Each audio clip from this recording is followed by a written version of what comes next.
लोकांना जिवंतपणे आई कळाली नाही, लोकांना जिवंतपणे बाप कळाला नाही, आणि ते गेल्यानंतर लोकांना दाखवण्याकरता मोठं अन्नदान, मोठं ज्ञानदान, मोठं पिंडदान.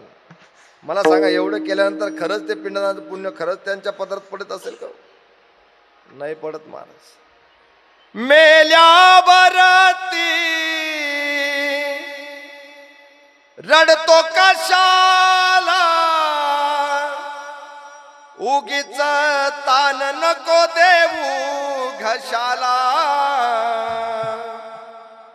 उगीच तान नको देऊ घशाला, नको देखावा दाऊ जगाला, मोडला नाही कधी रुपया दुधाला, मोडला नाही कधी रुपया दुधाला. मी तुला पाहून प्राण सोडिले रे बाळा, कोणी नाही पाणी पाजिले. मी तुला पाहून प्राण सोडिले रे बाळा, कोणी नाही पाणी पाजिले.